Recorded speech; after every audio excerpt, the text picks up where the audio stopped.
Welcome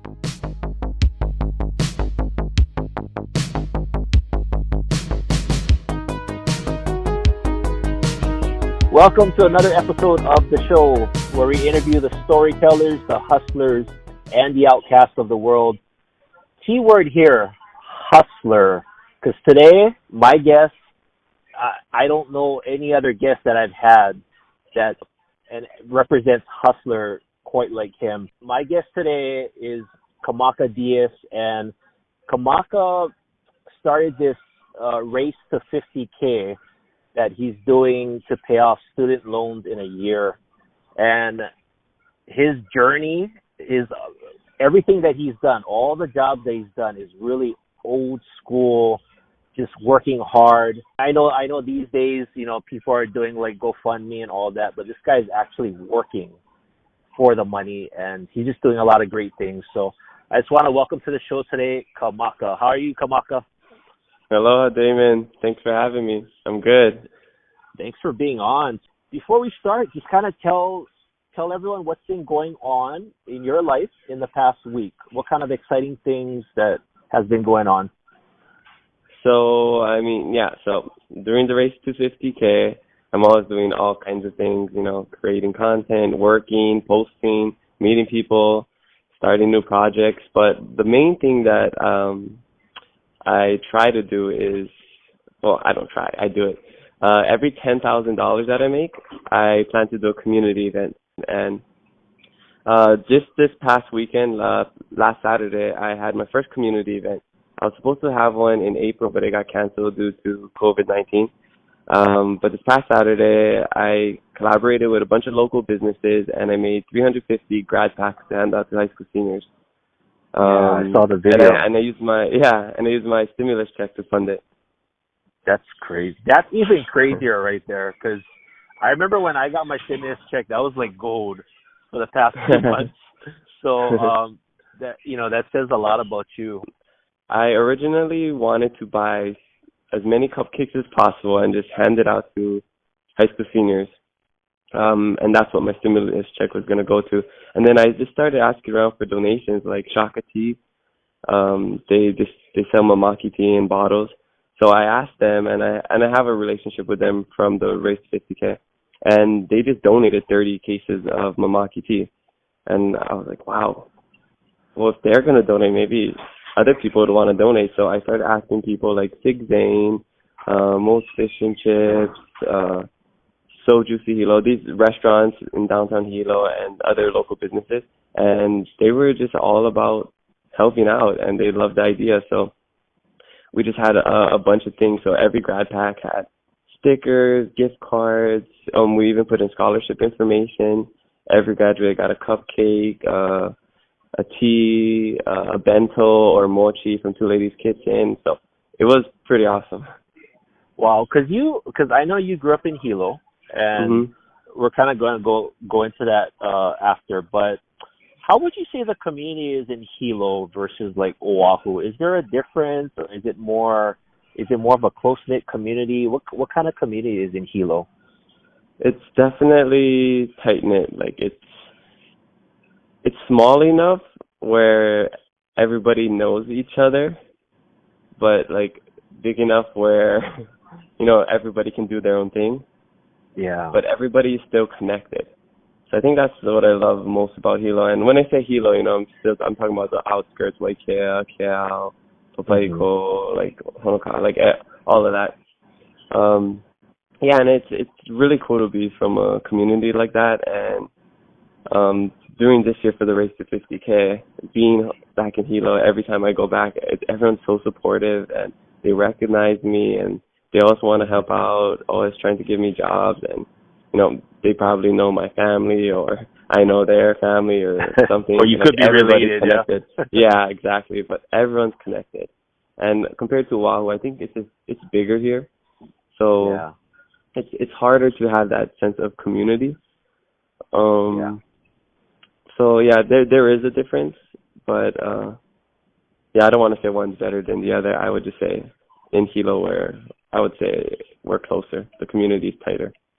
Yeah, it's definitely different, and I think that's part of why your event was such a success Mhm. because you have all these people that are wanting to contribute, wanting to donate, right? So, Yeah. uh, yeah, I think that's such a cool concept, especially in this day and age where everybody's tight on money. Like for Yeah. you to just give away $1,200, that's that says a lot about you. That's really awesome. uh, Before we get into like the 50K race and everything, I always like to get an idea of the person, like who is Kamaka, and mhm. I think once we kind of find out someone's character or personality, then we can kind of it makes sense. It clicks to why you do the things you do today. Mhm. But how was it growing up in Hilo? Like, what kind of kid were you? Were you energetic? Were you rascal? And what kind of, I guess, morals and values did your family, your parents instill in you? So growing up, I think my parents said I always had a lot of energy. Like I would never take naps. So the only time they'd find me sleeping is when I would be passed out somewhere random, like outside by the water heater, or even on the toilet one time when I Yeah. was young. um, but yeah, I was always just happy. I think I had a really good upbringing. I went to Hawaiian immersion school, so I was raised on Hawaiian values where you have to respect each other, respect elders, take care of the land, make sure you're watching out for each other, and it's it's always about the people. It's not about the money or anything else. It's always about the people, and that's what I've always that's what has always stuck with me is that I don't do things for personal gain or selfish reasons. I'm always doing things for others, and I think that's because of my upbringing and growing up in Hilo and being a part of that small community and also playing sports because that's a big part of my life. I played sports my whole entire life, so I was always part of a team. And Yeah. so, yeah, you always had to work together. You couldn't always just think about yourself. And obviously you worked hard growing up. I mean, you were taught to work hard, and if you want to get somewhere, obviously you have to work for it, right? Yeah, I mean, we had to do chores, we had to mow the lawn, take out rubbish, whatever. Couldn't hang out with our friends until we finished our chores. It's a little Wow. different these days because, I feel like my little siblings had it a little easier because Yeah. they're we always complain like my older siblings and then my younger siblings like we couldn't even leave the house until we did chores. Like mom and dad tell you to do chores, you guys don't even do it, and you guys still get to go out. What's funny is the older siblings always say that. Yeah, Because, everybody thinks they have it the hardest. yeah, I was the youngest in my family of three. I had, three. My mom had three boys, and my brothers would always say, "You don't even charge him rent. He doesn't even wash dishes. Like, we have to do all this stuff." But how many kids was in your family? Was it a big family? Yeah. So I have two dad, stepmom, mom, stepdad. So I have six siblings altogether, well, including me. So I have Wow. two real siblings, two half siblings, and one stepsister. But we're all really close. So that's the really cool thing about it. I look at your Instagram, and God, you got so much things going on. You seem. I'm gonna try to take a guess at the kind of person you are, and tell me if I'm correct or I'm pretty close. You seem pretty organized, and I say this in a good way. Maybe you have a little OCD, where because I saw your to-do list. What I think one of your stories you posted, there's like 5 or 7 things you have to do in the day, and I love that because it's really just old school values, old school mentality is to make a to-do list and cross it out as you go throughout the day, right? Mm-hmm. So, Yeah. but what is a typical day in your life like? Well, what time do you wake up in the morning? How many things do you have to do throughout the day? I mean, my life is hectic, as It looks like organized it. as I am. I have to be organized because I just have so many things to do. So if I don't have Yeah. a list or something, then I'm not gonna get to it. My sister told me about this thing called the Enneagram. It's like a personality test, and I'm a 9-wing 1, so 9's a peacemaker, and then 1 is the wing, and that's like the I forget what the name of it is, but it means you're organized, you like lists. So that's what I am. I'm kind of, yeah, I would say a little OCD. Like I need to have things like in a certain way, or else I'm not gonna feel right. So yeah, I usually make my list the night before, and then I wake up. I usually wake up around like 6, just naturally. But I don't get out of bed until, if I don't have anything to do, I don't get out of bed till around 8. I always tell myself not to stay in bed super long. And recently I started doing this thing where I would unplug my phone while I set my alarm. And the night before, I wake up, whenever I wake up, whether that's like 3 or 4 or 5, 6, then I would unplug my phone and then I would throw it on the ground. And then that way, when my alarm goes off, I can't like just stay in bed. I have to get out of bed and turn it smart. Very smart. So I do that, and then I just do like a little morning stretch workout prior to my actual workout. I tank my whole 40 ounce of water in my hydro flask. Nice. Do a workout, like an insanity workout, shower, and then I start my day and I do whatever jobs I have to do. If I have stuff online to do, I do that. Message people, plan things, post on Instagram. I post my whole entire life on Instagram, so that takes up a lot of my time. So it depends on the day, because every day is not the same. It's always a new adventure every day. Do you have your moments where you procrastinate? How often do you procrastinate? And if you do, what do you do to get you out of that state of feeling unmotivated or uninspired? Does that ever happen? I think early on it might have happened, but just in the last couple of months, I just think I have so much to do that like I can't afford to procrastinate, because I would just fall even more behind. So it's kind of more like I wouldn't say I'm like a huge self-motivator. I'm motivated by others. So a lot of it's like I don't want to let people down. Yeah. So I'm just like, okay, I got to do this. I got to get to this job. I have to make sure I post so people know that I'm doing something, I'm active. So a lot of it is just like holding myself accountable. Yeah, I think when you put out such a bold thing like you did, like the 50K race, and mind you that, just like me, I have my own goals, but mind you that we only have about 6 months left.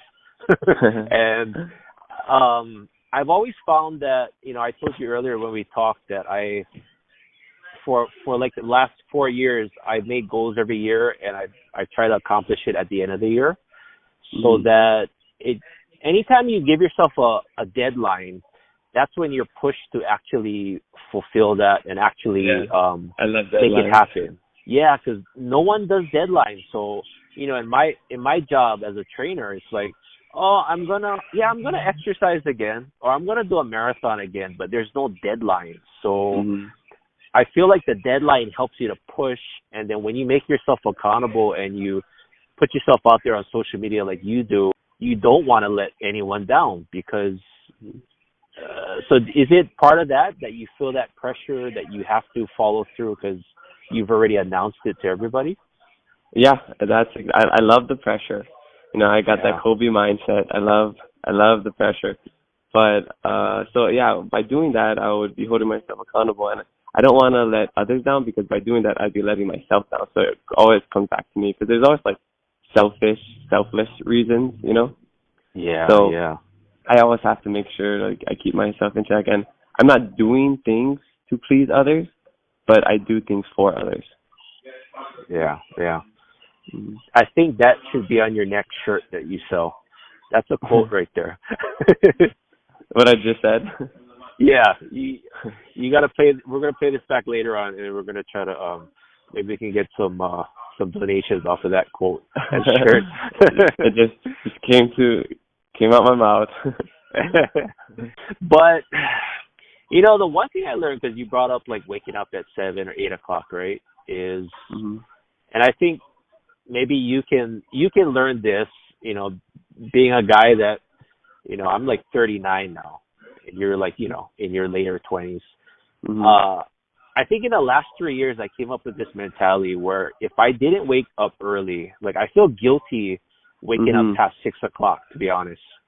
Yeah. And so my reasoning behind that is I always thought if it was my last day this morning, I would go out people knowing that, oh, he slept in on his last day. Like I would be known for that guy, that guy. Mhm. And so I treat every day kind of like my last day. Like if I go out and that's my last day, I want people to say, oh, he woke up early. Like Kamaka woke up early at 7 something. He did insanity, versus, oh, Damon just slept in like all the way till 12 o'clock. And, so I guess what you do, how much does legacy play a part in what you do? Like I do a lot of things for legacy. I want to Mhm. be remembered when I go. I want to leave something. So how much of what you do in life and all the creative stuff that you do, how much does legacy play a part in it? I think a lot. I think a lot of it has to do with legacy, leaving my mark on this world, leaving the world a better place than when I came into it. Um, so yeah, I do wanna. I always tell myself like I don't want to be famous. I just want to be remembered. Yeah. I want to make sure that I was remembered as somebody that cared for the others and was always kind and spread a lot of aloha and put family first and was a hard worker. All these things. So yeah, I wanted to do something big, like the Red Certificate, like joining the Peace Corps, like whatever comes next. And I do want to leave my mark and be remembered, at least in Hawaii. I think you will. I can almost guarantee that The you crazy will. guy. I love it. I love it, man. How did the 50K? How did this whole concept come to mind? Like, what happened to make you think of this? So I was in the Peace Corps for the last 3 years. So the Peace Corps is a 27-month commitment. So I was living in the middle of nowhere, teaching English for 2 years.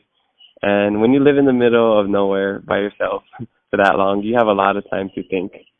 So I was thinking of my next steps. Well, actually, I extended for another year. That's why I was there for 3 years.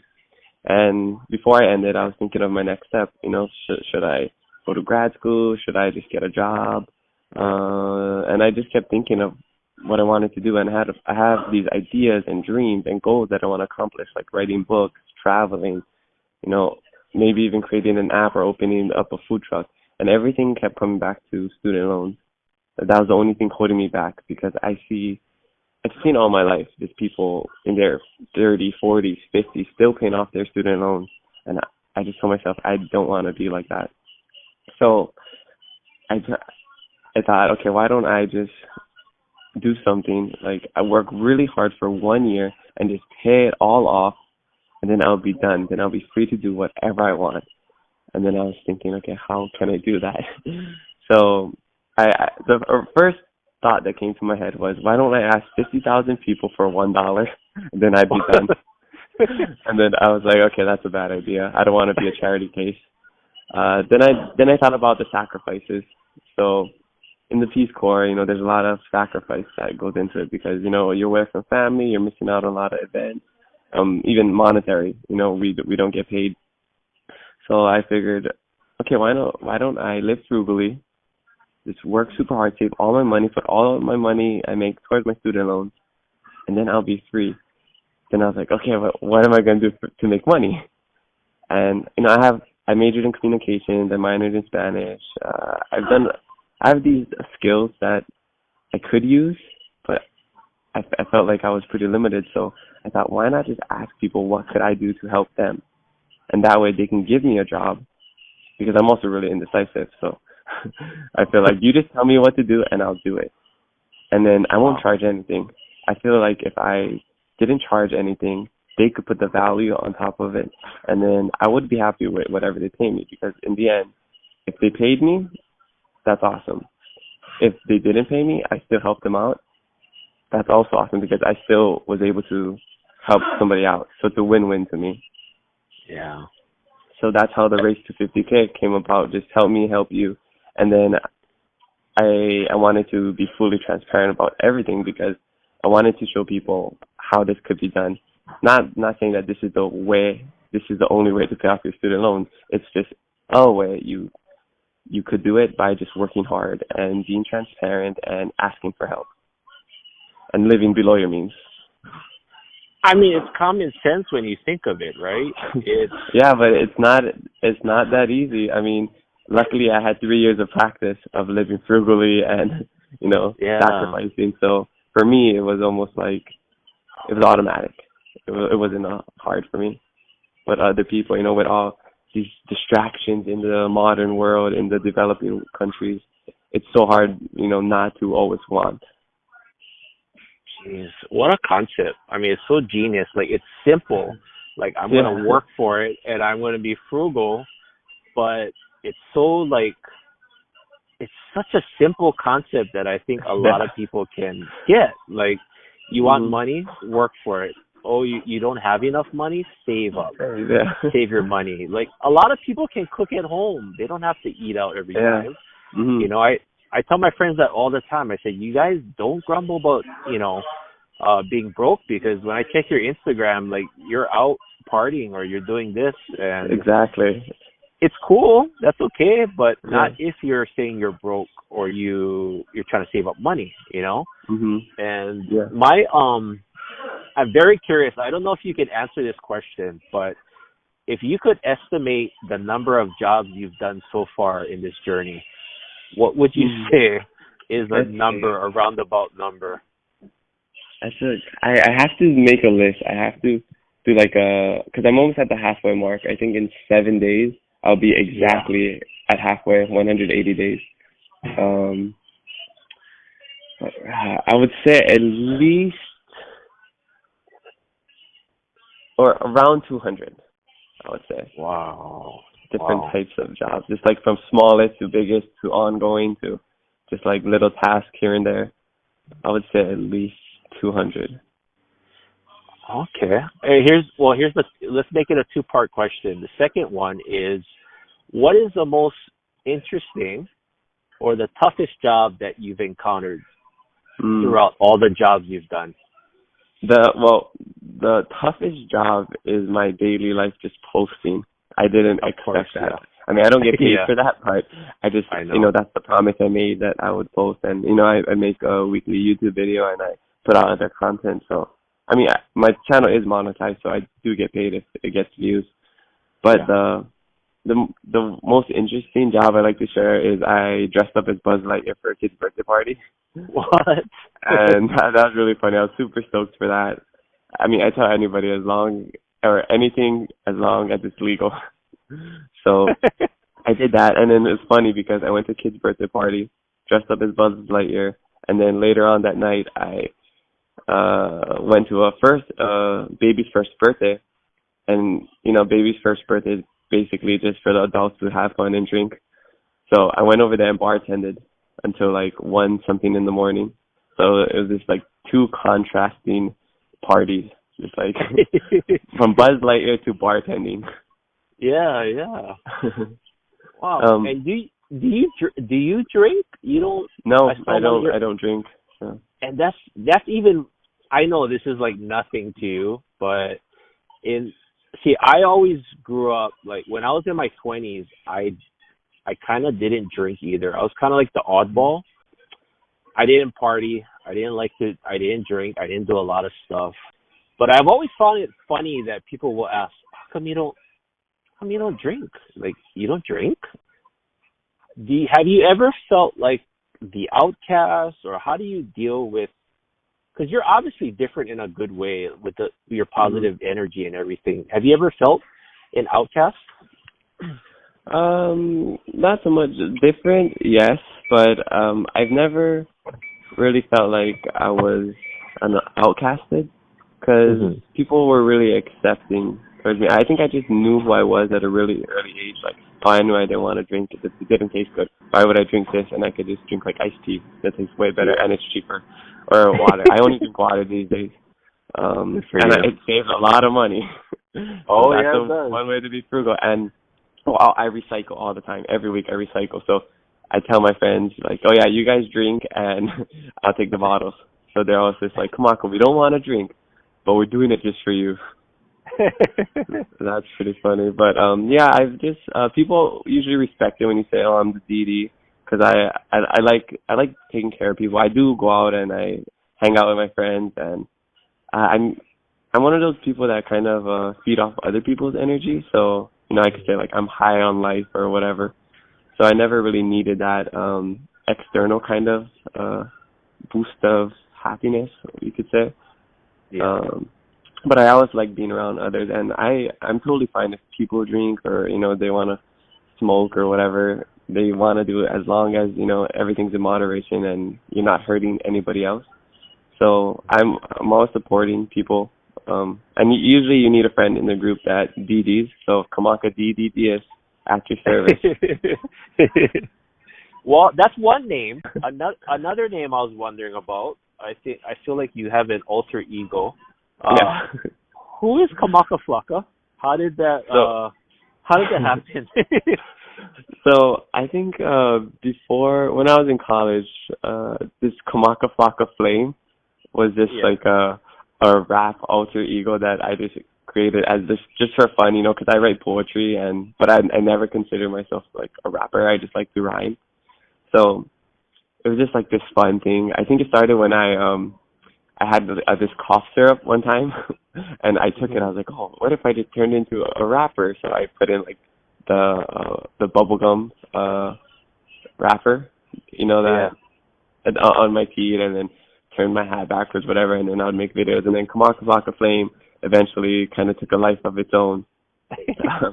And then that was the name of my blog in Madagascar, kamakaflockaflame.wordpress.com. And then during the race to 50K, these other alter egos, just for fun, just started coming up, like Kamaka Flocka, Rubbish Guy, Kamaka Flocka, Yard Man, Kamaka Flocka, I like the Recycling Yard Man Kanaka. one. Oh my God, the Yard Man one. You know what?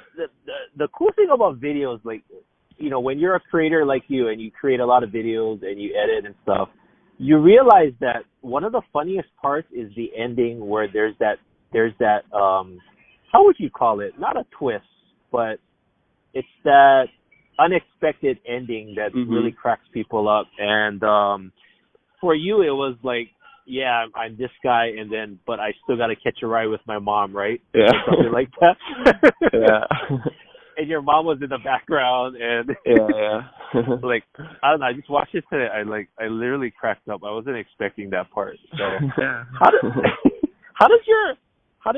what does your family think about what you do? And you've kind of got some notoriety about everything that you've done. Like, do they praise you? Like, how supportive are they in the whole process? Yeah, I mean, I just tell them, well, make me something to eat, and they bring it right to me. No,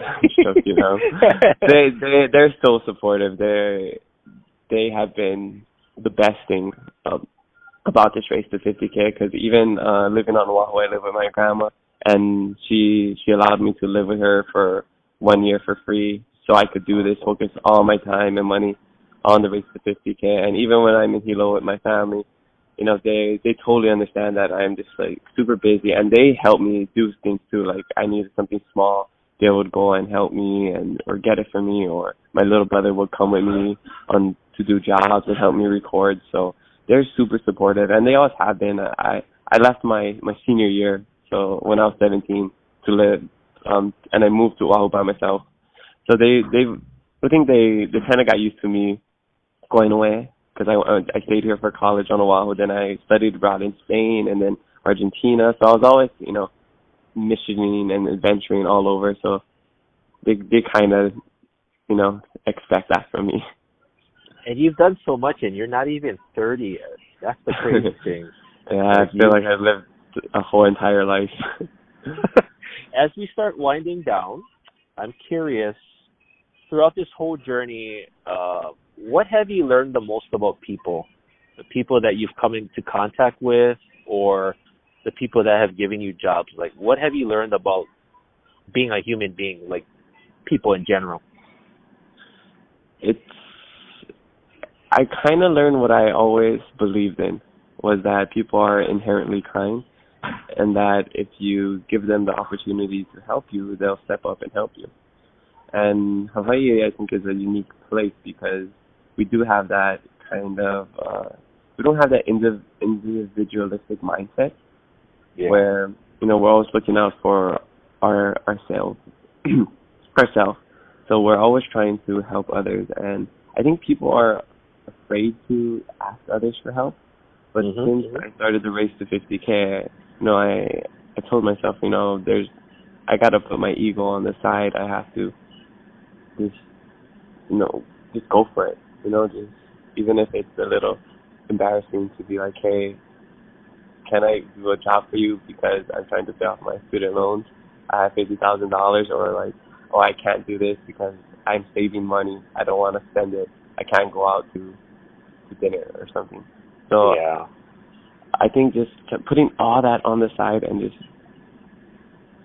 putting myself out there, and then seeing other people be so receptive to that and wanting to be kind in return.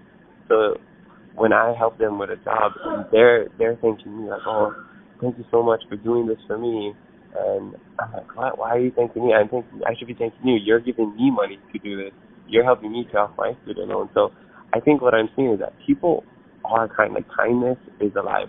Aloha is so prevalent in Hawaii and around the world as well. Because people outside of Hawaii have supported me too, and it really is such an amazing journey. Like, people are kind, and it's amazing that I get to use my platform to showcase that because of me being fully transparent. So when I post things, it's not about like bragging, like, oh, hey, look at this money I got, or look at what this nice person said about me. It's about showing, like, look how nice this person is, and how by putting myself out there, like, the aloha is reciprocated. Like, the help me help you thing is just the coolest thing ever.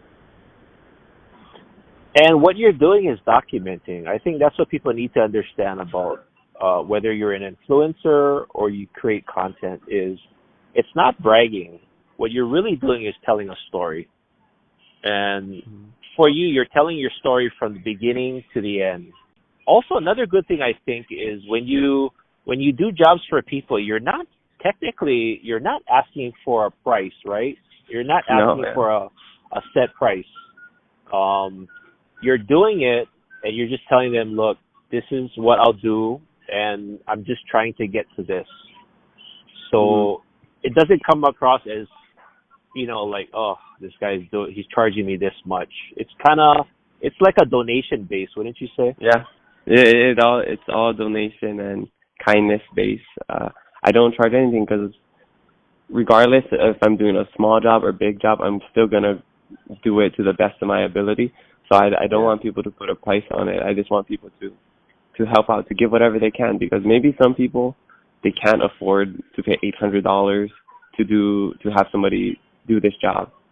So maybe I'll do it, and maybe I would get paid, less than what the job or what you could get for that job. But then there's the other side too, where I would get paid $100 for pulling a weed or something, or it's like way more than what the work was valued. So I think it's by me doing that, it's just giving people an opportunity to help me out, and while I help them out. And I think it's two things. One, because they know it's going to a good cause. Yeah. And two, how can you not respect someone like you that is literally working physically to get to where you want to be? You're not selling anything that's kind of like cheap or is kind of like cheesy or flaky. Like, you're literally putting in the work. And I think that's why people gravitate towards you. They're like, how can you not like this guy? I challenge anyone listening to this, just watch one video of his. One video.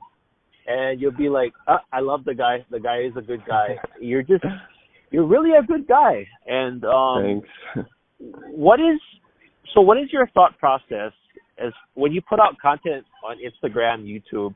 What are you trying to do in general? Are you trying to send a message? What's your thought process behind creating, editing your content? I'm just trying to be real, just trying to be authentic and as genuine as possible. So a lot of things aren't really scripted. It's just like I'll turn on my camera, face it towards me, and I just talk. I just, whatever comes out of my mouth, it comes out, and I try not to, put on this persona, because I just feel like with social media these days, it's so easy to, pretend. And I just want to show people that it's okay to be yourself. It's okay to, not be perfect. So regardless of what I'm doing, how I'm feeling, I'm going to always record it and put that out.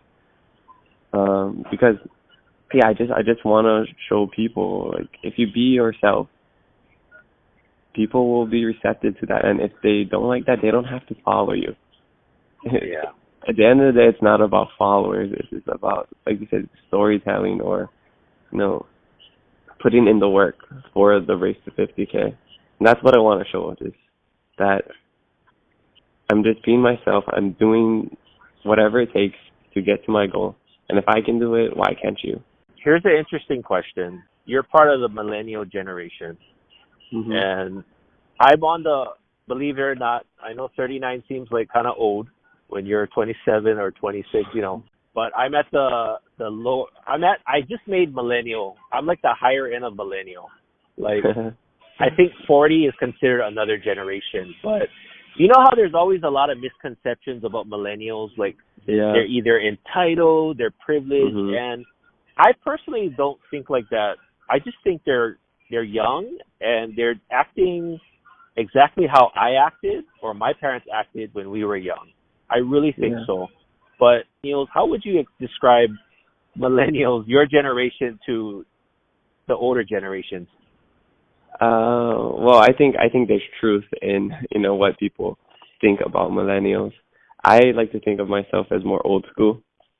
Okay. I think that's just how I was raised, and I think when I was growing up, it was interesting because I grew up without social media, and then and then the next half of my life was with social media. So I had both of that. So I was able to, kind of hold on to the best of both of them and use that, and then choose okay, I like this, and that's what I'm going to go with these days. So that's what I try to do, and I do think a lot of people are entitled. But from what I've seen, I'm no, I would love. I want to hear from you, because I think it's so interesting to get a millennial's point of view. Like, I really want to see what you see in your generation, people you've hung out with. Like, is it true? Like, what is true? What is not? Yeah, I mean, I don't want to generalize, but of course, we're with it's different times, so it's hard to compare to our parents, their grandparents, and us, because we grew up differently and in different circumstances. So maybe at some points we are lazier, or we do have more distractions with video games and cell phones and stuff like that. But I don't think that takes away the fact that we can be hard workers, and then we are innovative, we are creative, and there's sides of the millennials that, the older generations never had or could never pursue, because for them, they were just told one thing, you have to do this. But since, the emergence of the internet and social media and all these things, we're seeing more millennials be creative and think outside the box. And I think people are open to that. But there are older people who are more, stuck in their old ways, and they think oh no, you're just being lazy. Why don't you just get a there always will be job, 9 to 5 job, and do this. This is a scam, or whatever you're doing is so stupid. But I think it's just all about understanding each other, seeing where the perspectives from each generation, and just seeing that it's different. That's what it really is. and for millennials to acknowledge that our privilege, because we are privileged compared to, the other generations, and the next generation is going to be even more privileged, and not everybody in that generation is going to be as privileged as everybody else because people grow up with different circumstances. So it's hard to compare, but I would say that we're lucky. We're really blessed to be in the position that we're at. Just don't let it consume you. Don't let all the social media and all these modern things consume you, because going back, to the old school days where we didn't have all that stuff, where we could connect to people and, really work hard and get our hands dirty and just, talk to people without using our cell phones. I think there's beauty in that. And just like when I joined the Peace Corps, it's like I was going back in time. And I thought the coolest thing about that was, disconnecting to reconnect. So I disconnected from this developing world and all the materialism, the greed, and went back to the simple times just to reconnect with people and gain that human connection. And that's what I love. Man, you couldn't have said it any better. That's so interesting to get a point of view from, millennial. I think that's really, I just wanted to clear that up. And, I think forever the older generations will always see something that could have been better in the younger ones. And our generation is the best. And they'll always say that. Even though I think the 80s was the best, I'm just going to say that. I'm going to put that out there. But I would say that about the 90s. Oh, there you go. I'm a big fan of the 90s too. I love some 90s. Yeah, and I think it's just it's the generations and understanding that every generation changes and the communication and everything is different. Yeah. And one powerful picture I saw was on the top. There was a picture from the 50s with 10 people lined up on a train reading their newspaper. They wasn't looking at each other. They wasn't talking to each other. And then the bottom picture had 10 people on a bus on their phone.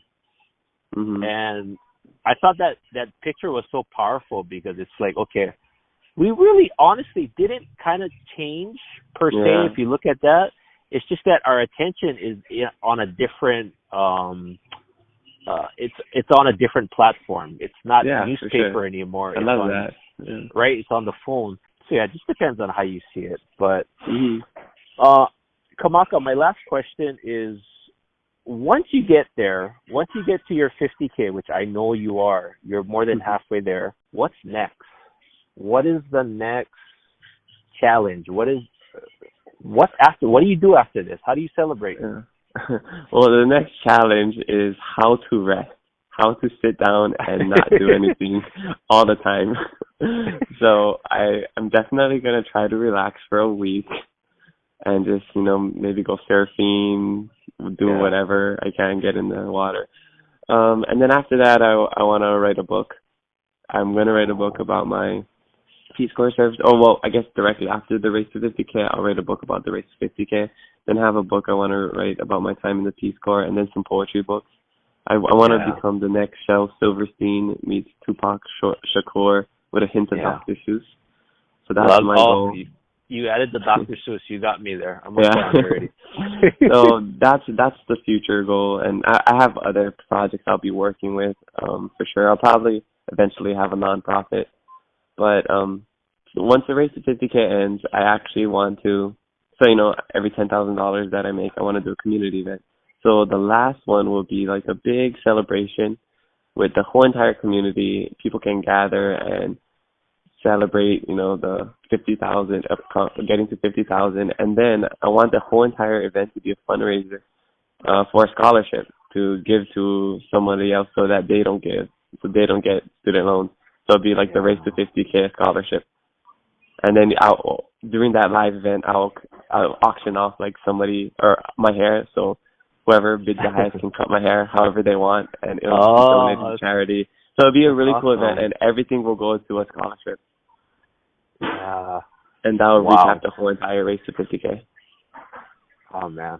I'm going to be celebrating with you like everyone else listening to this. And I think everybody went along the journey with you. You weren't alone. and we just want to see you like do good, and we want to see you make it to 50K. Man, it's going to be exciting. I cannot wait. Please tell us how we can support you. How can we check you out on social media? How can we donate? Let us know. Well, if you want to donate $26,000 right now, I would be done by today. That'd be really cool. Oh, man. No. Yeah, if you want to check me out, support me. Even I tell people, just by you watching my videos and sharing it with people, it's a way of supporting me. Just spreading the word. So if you want to check me out on Instagram, Kamaka Dias 8, Facebook, Race to 50K. I have a website, therace50k.com. My YouTube is Kamaka Dias 8. So if you want to just follow me and watch my videos, share it with your friends, that would be really appreciated. And on your website, is there a link that we can donate money, or how does that work? No, I don't have a donation link, but people just send me Venmo once in a while. Oh, okay. Yeah, so Kamaka Dias 8 is my Venmo account.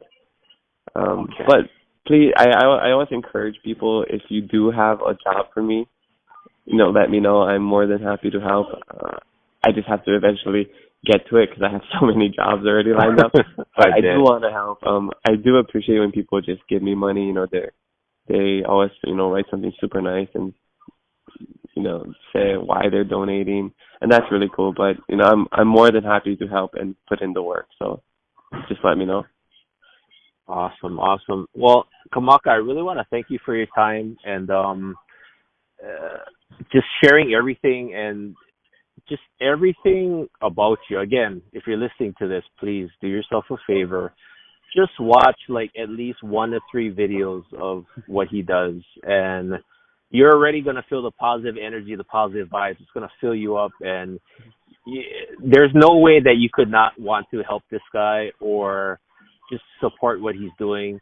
After I get off the phone with you, I'm going to support what you're doing, and I really want to see you get there. So, you got my number now. I got your number. If there's anything I can do on my part, please let me know. Well, I appreciate that, Damon.